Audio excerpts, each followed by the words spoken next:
This is a truly terrifying Indonesian horror film that was released in 2023.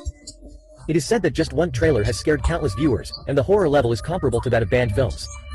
Friendly reminder, the film is full of high energy, and it is strongly recommended to watch it with your big enemy friends. The story begins.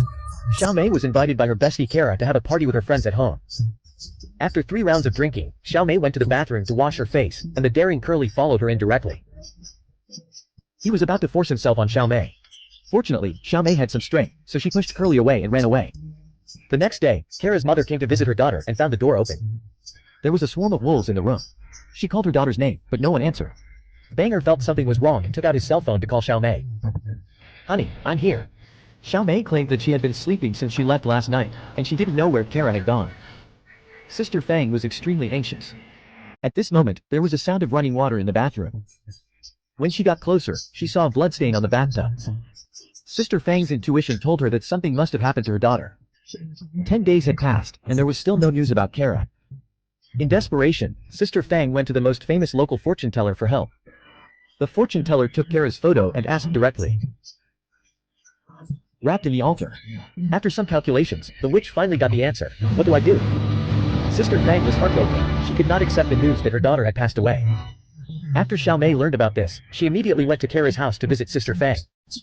Unexpectedly, as soon as Xiao Mei walked into the room, she saw an astonishing scene.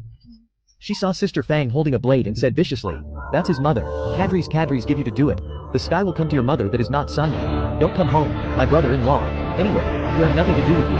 How can you do it with him?" Xiao Mei was so scared that she ran away. On the way back, she happened to meet the witch. After observing for a while, the witch began to question Xiao Mei, how to do it. "It's impossible. How can the security guards not work? How can they buy it?" "You don't want to call me, mine is not." "Yes, in my heart. Hey, have you ordered? Just buy the ones around here." "Hey, you want to beat the security guards, they can't come, I beat me." At night, the drunk Curly walked towards home, but as soon as he entered the elevator, he saw a woman in red. What was even more strange was that the elevator would automatically open at each floor. Curly was terrified and closed the elevator again.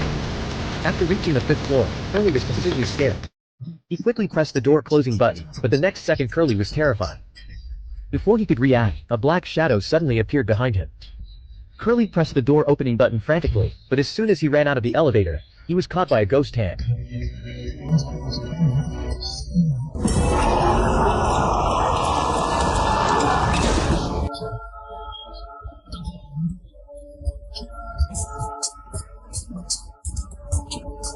Curly fell to the ground and tried desperately to escape, but it was no use. As the elevator continued to rise, Curly's death was quite miserable. At this time, Xiao Mei woke up from the nightmare instantly. She got up and went to the living room, ready to wash her face to wake up. After she found that the water was cut off, she turned around and went to the bathroom. As a result, she saw a figure behind Yuling. Xiao Mei thought it was her brother taking a shower inside, but the next second. After everything returned to calm, Xiao Mei took her brother to school. Halfway through the journey, a video popped up strangely, which was the video of Curly's death. Xiao Mei quickly enlarged the video and found that there was a woman in red standing at the elevator door, who looked a bit like her best friend Kara. She quickly found Kara's boyfriend, hoping that she could help find clues. But Away said that he was pursuing a new girlfriend and didn't want to ask about Kara's affairs. Soon it was Curly's funeral, where Xiao Mei gathered the friends who drank together that night and told them about the video.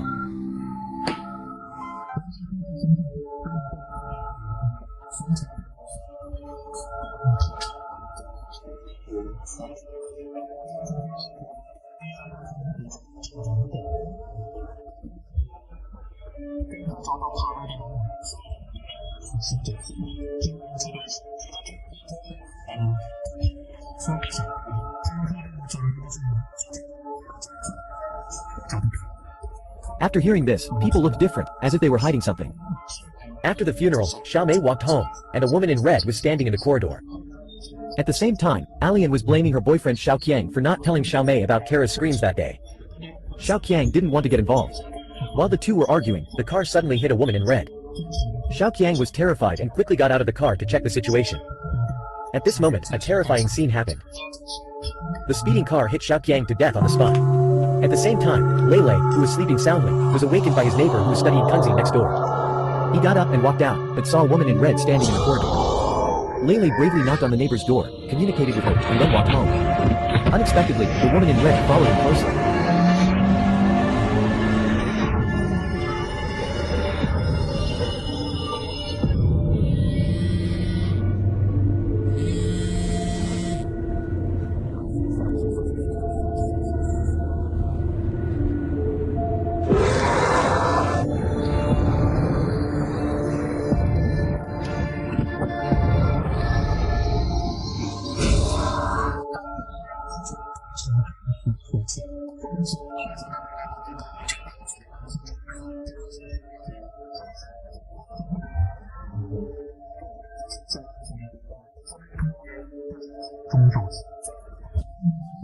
Just when Lei was panicking, Xiao Mei came out. Seeing this, Lei quickly fled back to his room and locked the door. As a result, when he turned around, he saw a terrifying ghost face. Xiao Mei woke up instantly and saw Lei hanging in the air and falling down. Just when Xiao Mei was comforting her brother, there was a knock on the door.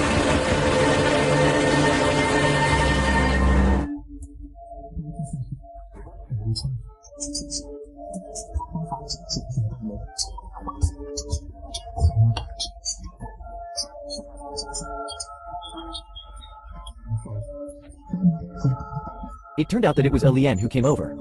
She told Xiao Mei all about her experiences. The two thought something was fishy, so they called Wei and the other two to go find the witch. After understanding the situation, the witch opened a Chinese scroll, which recorded the origin of the red-dressed female ghost. Xiao Mei was immediately horrified. She asked the witch to save her. The witch lit a handful of incense, then started a ritual, preparing to invite Kara up by asking for the gods. As the lights went out, Xiao Mei entered a fantasy world. Here.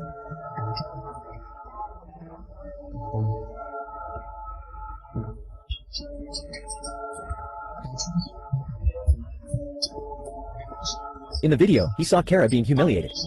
At this moment, the witch was suddenly possessed by a ghost. Her eyes were bleeding and she was terrified. Lian wanted to run, but was caught by the witch. After breaking Lian's ankle, the witch pounced on Xiao Mei, and Wei picked up a bench and smashed her back. The witch was completely enraged, and she stood up and pounced on Wei. Unexpectedly, she used too much force and threw herself off the balcony. Afterwards, Lian was sent to the hospital. After Xiao Mei and Wei discussed it, they decided to go to Kara's house again, hoping that there would be new clues there. But strangely, Kara's family. The door was not locked, and the two smelled a disgusting stench as soon as they entered the room. After searching for a while, they found that the stench came from Kara's bedroom. Xiao Mei bravely pushed open the door, and saw an extremely horrifying scene. It was Fangjia who was hanged. It turned out that it was Kara's mother who had been seeking revenge on them recently. In order to prevent Fangjia from taking revenge, Xiao Mei quickly cremated her, smashed the burned bones, and then put them into a jar to suppress them. After doing everything, Xiao Mei gave it to Lian. She called, but when Lian picked up the phone, it was Kara's name. After dealing with Lian, the red-clothed female ghost came to Xiao Mei again. She heard the sound of a shower coming from the bathroom. Xiao Mei pulled open the shower curtain, but there was nothing inside. At this time, the door suddenly closed, and the red-clothed female ghost appeared from behind and pressed Xiao Mei directly into the water. At the critical moment, Xiao Mei touched the drain valve to drain the water, and only then did she luckily save her life. The female ghosts came one after another, making Xiao Mei extremely scared. It seems.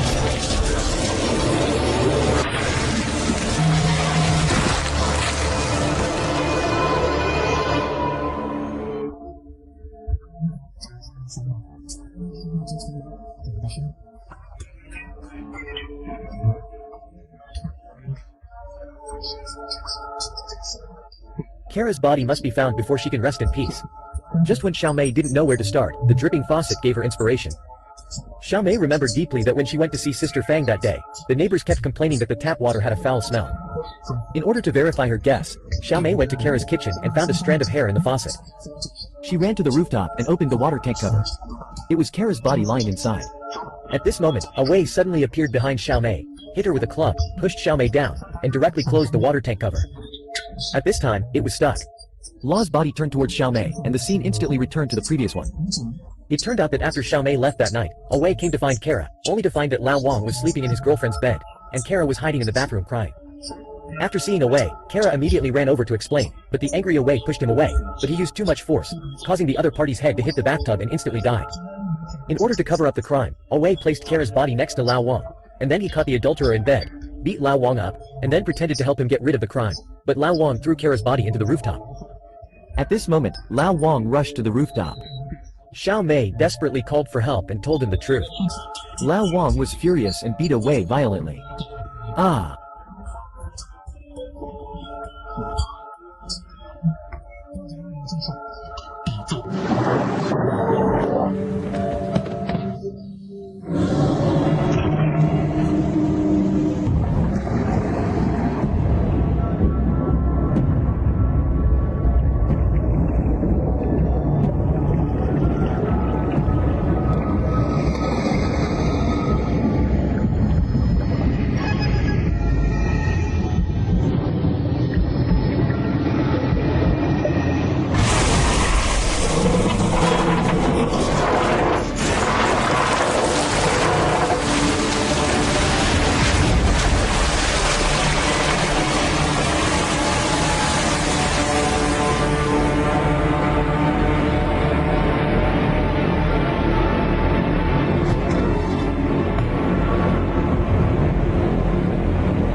Today's story ends here. I'm Brother Mew. See you next time.